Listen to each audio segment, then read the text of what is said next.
It is that magical time of the year where we are surrounded by rumors, lies, and hypotheticals. Lots of statements floating around about the future of Jose Abreu, players that might be traded, as well as players that are untouchable. Also, the Chicago White Sox managerial search continues to evolve with candidates being interviewed and also candidates allegedly targeted. Welcome to the Chicago White Sox off season.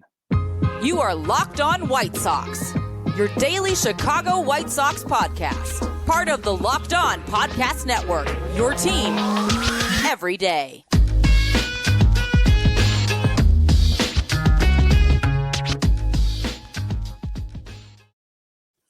Hey, Sox fans, welcome back to Locked On White Sox. Thank you for making Locked On White Sox your first listen each and every day. We're free and available on all platforms. Follow us on Twitter at Locked On Sox. Also, subscribe to our YouTube channel. Just search Locked On White Sox. Hey, I'm your host, Nick Morawski, a lifelong diehard Chicago White Sox fan, recording this podcast just blocks from the ballpark in beautiful Bridgeport. You can find me on Twitter at Nick_GGTB. Really appreciate you letting me steal some of your time to talk White Sox. Locked On White Sox is part of the Locked On Podcast Network, your team every day. The MLB playoffs are in full swing, and players that were supposed to be on the White Sox are on center stage. Andrew Vaughn is a topic of conversation as the White Sox are rumored to be saying goodbye to Jose Abreu, and the search for a manager continues as new names are added to the list. Welcome to the Chicago White Sox off season. I stepped away last week. Thank you so much for coming back. If you're on social media, boy, you know that this is rumor season. Even though the playoffs are still going on, there are so many different folks thinking that they have got the inside track on what is going on with Jose Abreu and with other players, how this managerial search is headed. Social media can take you down a bunch of different rabbit holes, and in a way, it's kind of interesting. We're starting with a clean slate, maybe, but if you've been a fan of this organization for a while now, you get kind of what might happen. What's really the realistic route for the Chicago White Sox, and we'll be talking about that in the off season, especially after the World Series when things pick up and into the winter meeting, I should say, in December. So some of the items from this past week that I was following, I took a week off, but have not stopped thinking about the White Sox. The White Sox are my off-season team. They are my hobby all year round. Andrew Vaughn and Dylan Cease, you've probably seen this. They have been mentioned as being untouchable players as the Sox try to refigure maybe the culture, refigure the personnel. Obviously, new managers coming in, and hopefully they will have the opportunity to bring in new coaching staff and what that team is going to look like. What's the identity? What's the makeup? And that could mean certain players might be traded off. Rick Hahn has talked about the White Sox are probably not going to be throwing money at problems, which has never really been an issue for the White Sox. It could be the trade market and how they redefine this team in 2023. And Andrew Vaughn and Cease are names that have come off as untouchable. Whether you believe that or not, we can make a case, I guess, for both of those. You could also make a case that no one should really be untouchable right now if you're trying to reimagine the White Sox and get them back on top of the AL Central and beyond. That's what we're looking for. Bob Nightingale from USA Today has also talked about within the last week, and there have been other reports. Bruce Levine, I think, came out with something on Twitter, and 670 The Score, it was mentioned that the Sox are going to be parting ways with Jose Abreu. They won't be offering any type of contract for him, and that maybe the Chicago Cubs are going to be interested in targeting Jose Abreu. And this brings up a lot of different emotions with Sox fans. The whole saying goodbye to Jose Abreu, I hate even talking about it. Abreu, of course, a staple with the Sox since 2014, primarily first base, a little bit of DH here and there. Followed in the footsteps of Paul Konerko, who followed, of course, Frank Thomas. And not the way we wanted to see Abreu leave the Sox, if this is true. And again, we don't know these. This is the rumor season, but it's sure you can make a case for, the White Sox will part ways with Abreu, despite his offense this past year, feeling like maybe the only member of the Sox that cared at times. Power numbers dropped, and there's a logjam. First base, DH. What are you going to do? What's the direction that the White Sox want to go, and who are they going to build around? And I don't think it's necessarily a financial thing for the Sox with Jose Abreu. I think it's just personnel. And if he goes to the Chicago Cubs, I mean, that's a dagger. That stings. I mean, seeing him in any uniform, whether it is in the AL Central, which would hurt, or across town in a Cubs uniform, I can't even imagine.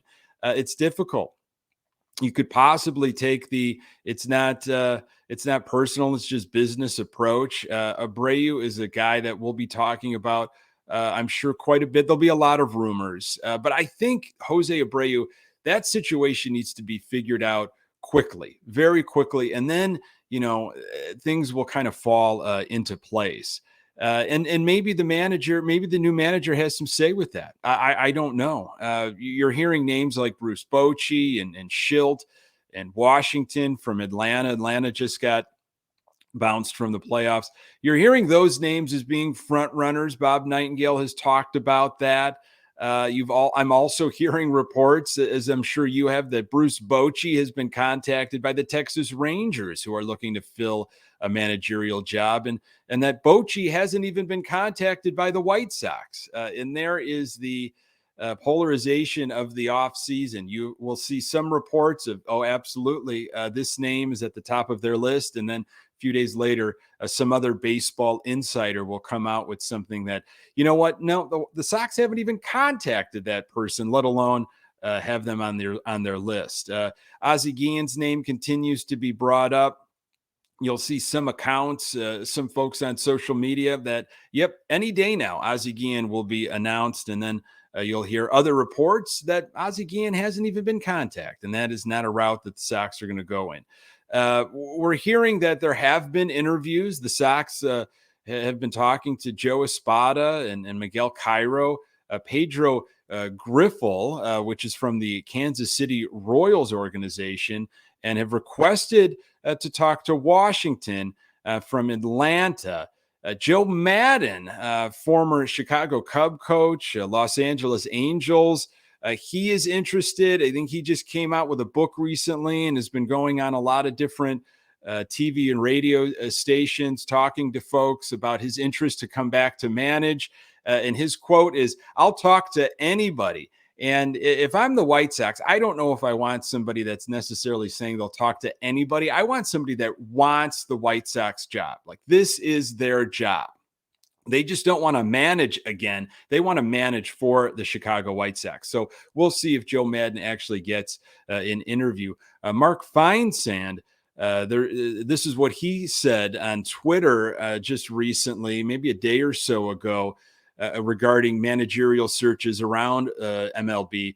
He said there's a buzz within the industry that Phillies hitting coach Kevin Long is emerging as a potential managerial candidate for at least one of the 5 openings, and that are the Royals, White Sox, Marlins, Blue Jays, and Rangers. And it sounds like Joe Espada also interviewed with the Marlins. So wondering what the Sox are going to do if they're waiting for other teams to get bounced from the playoffs.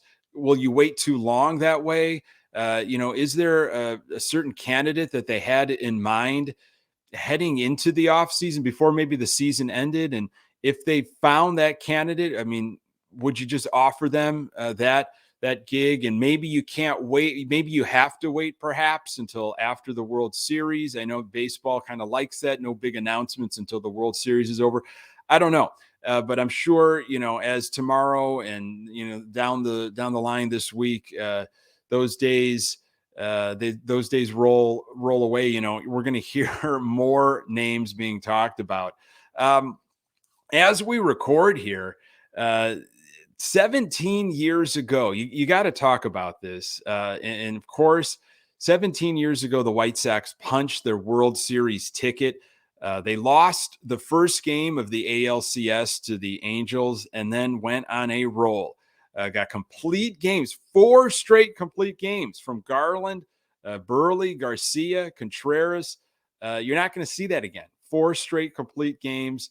Neil Kotz was the only arm out of the bullpen during the entire ALCS, and that was in Game 1.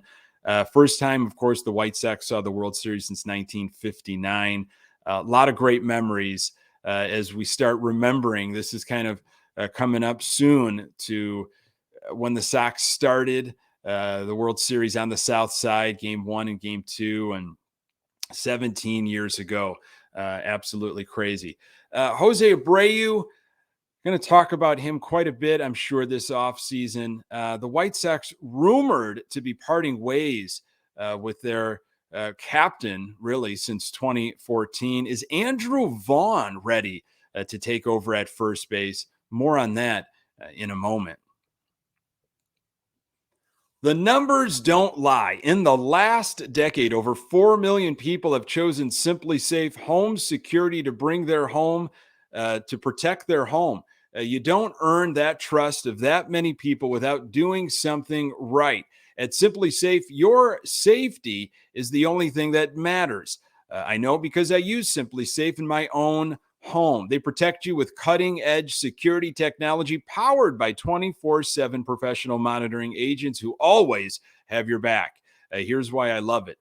With 24/7 professional monitoring, Simply Safe's agents call you the moment a threat is detected and dispatch police or first responders in an emergency, even if you're not home or can't be reached. Simply Safe blankets your home in protection with advanced sensors for every room, window, and door, HD security cameras for inside and outside your home, smarter ways to detect motion that only alert you when a threat is real, and even hazard sensors that instantly detect fires, floods, and other threats in your home. Our monitoring experts use advanced response technology to visually confirm when a break-in is real, so you get the highest priority police dispatch. Customize the perfect system for your home in just a few minutes at simplysafe.com/lockedonmlb. Save 20% on your Simply Safe security system when you sign up for an interactive monitoring plan and get your first month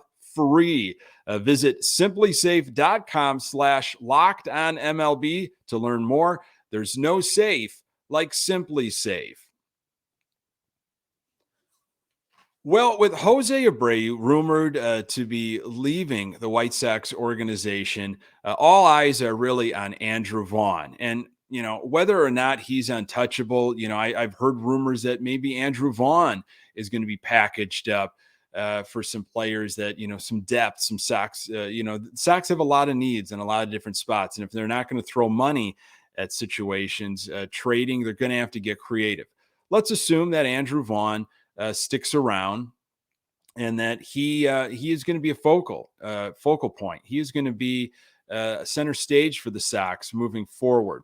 In 2022, not a bad season for Andrew Vaughn. 17 home runs, which led the White Sox, 28 doubles, 76 RBIs, which also led the White Sox. He slashed 271, 321, and 429. That was Vaughn playing 134 games this past season.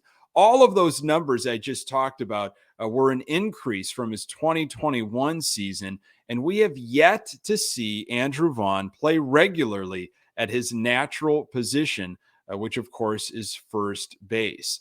Again, letting Abreu walk, in my mind, is not necessarily a matter of money. It's the Sox painting themselves in a corner with a surplus of first base, DH players. And I'm speaking specifically of Andrew Vaughn, Gavin Sheets.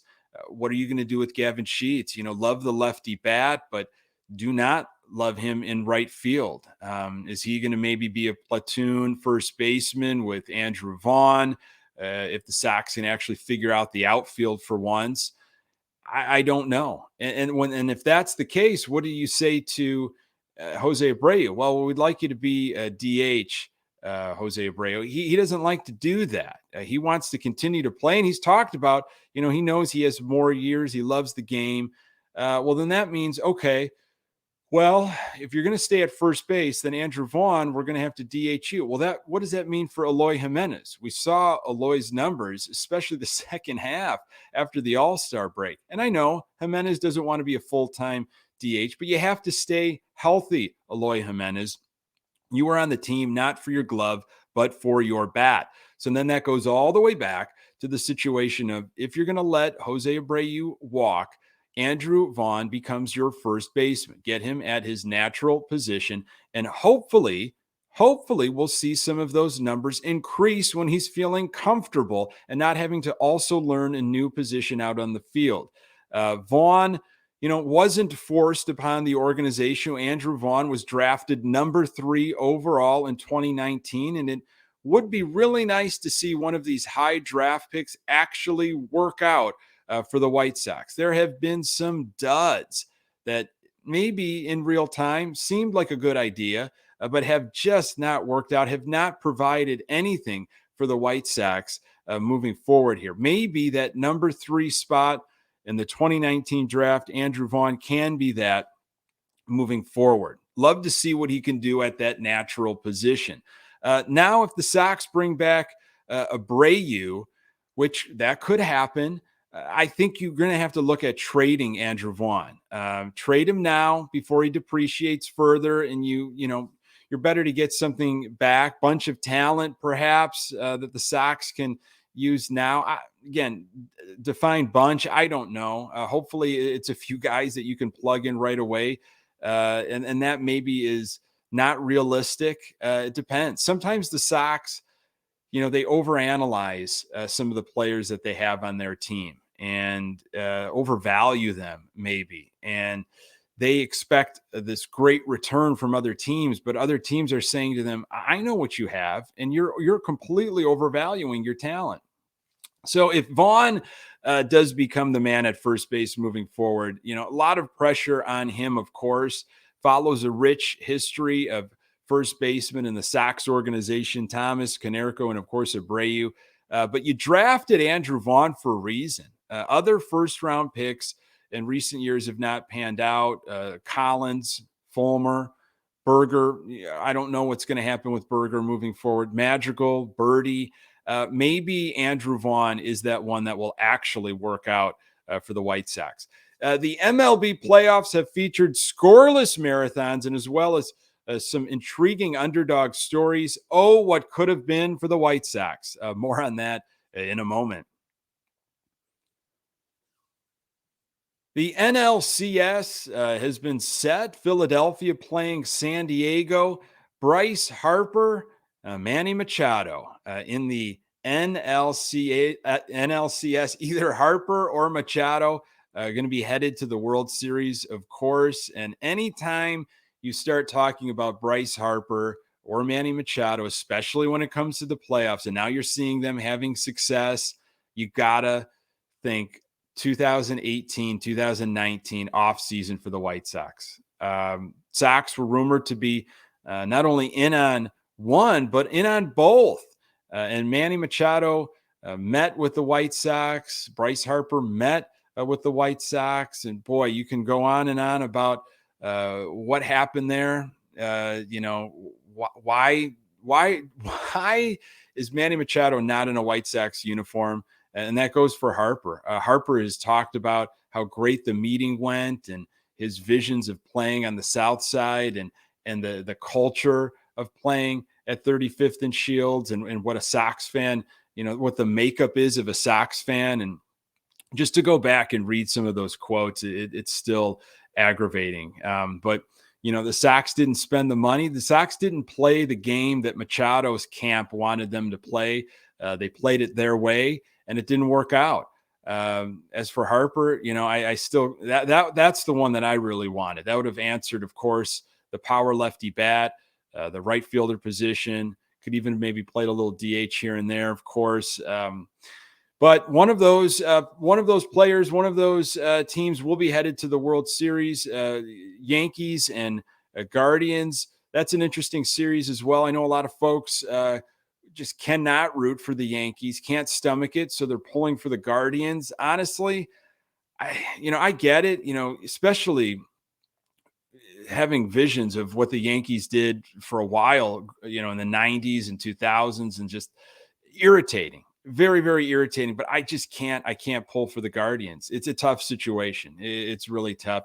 And it looks like you're going to have, well, obviously Houston's advanced. So,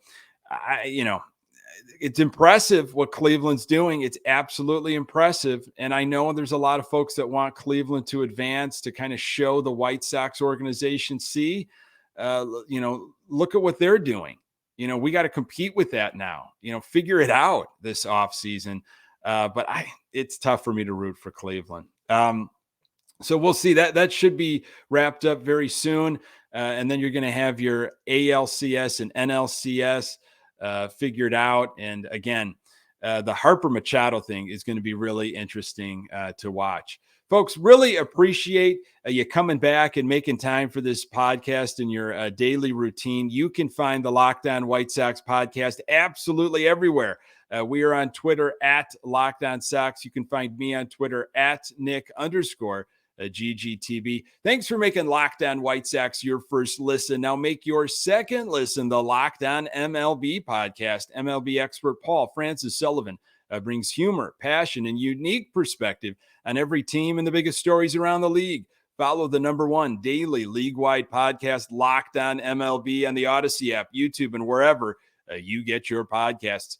Coming up on the next episode, I will dive a little deeper into individual player performances like Dylan Cease and continue to look at off-season options. Appreciate you making time for the Locked On White Sox podcast. I'm Nick Borowski. Until next time, go Sox.